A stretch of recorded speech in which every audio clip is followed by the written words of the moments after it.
John Caudwell, business leader and spokesperson for the Excluded UK group, is with us. John, afternoon to you. Always good to have you on the programme, sir. Good afternoon. Good to be here. So there's a couple of things here, isn't there? There's the issue of older workers getting or finding work when they've sadly lost a job, and that's clearly tricky. And then, of course, there's the 3 million excluded as well. It's not a good picture.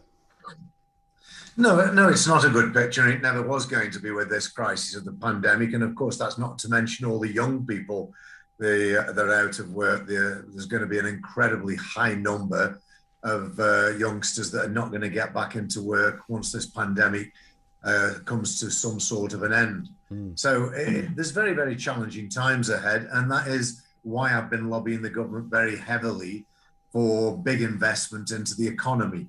Investment into job creating schemes like apprenticeship schemes, investment in infrastructure, investment in inward investment, and a very huge investment into an energy city that would put us at the forefront of renewable energy for years to come, both in industrial terms and the ability to export those products that we create. What sort of response are you getting, John, from the government? Well, Boris tells me that he's doing exactly that, and I think to some extent he is. It's really a question of quantum, and the debate on quantum is probably twofold. Firstly, are the government capable of investing large sums of money and getting productivity out of that investment? That's question number one. And question number two, of course, which Rishi would be very much in tune with, can we afford to borrow and expose the UK's balance sheet to that level of borrowing? Yeah, well, I mean, that some would say, well, bearing in mind how much we have borrowed and what the balance sheet looks like, this would be small fry in comparison. Well, I wouldn't say it'd be small fry. There'd be quite. I'm talking of big borrowing of 400 or 500 billion. We've already borrowed an extra 400 billion, so it'd be sort of doubling that.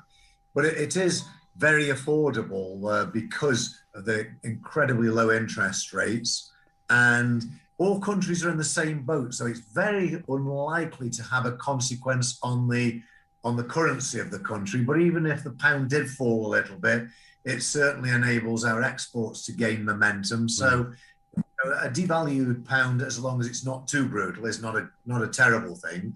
And inflation is highly unlikely to rocket. So, and once again, a small amount of inflation is not a bad thing. So, from my perspective, we can borrow relatively safely, but then the trick is to invest it very, very wisely to create industry, create jobs, create growth, and create GDP, out of which we can afford to repay back debt in the future should we wish to. And what do you make on the specific point of the 3 million self-employed who, many of them, I mean, clearly there'll be some self-employed people who can make ends meet. There are others, of course, who found themselves cut out of the criteria either by the wrong date or by being a few quid over a threshold. That seems particularly mean, especially when the Chancellor was telling everybody nobody will be left behind.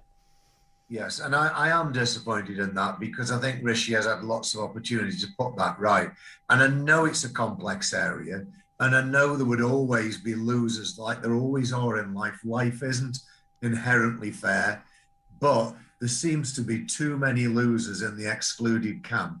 And some of them could survive and have survived and it'll be okay. But there's a lot that are in devastating circumstances. And I'm quite sad that the government have not managed to find a way of helping those people. Yeah, we will watch with interest. John, always a pleasure to have you on. Thank you, John Caudwell.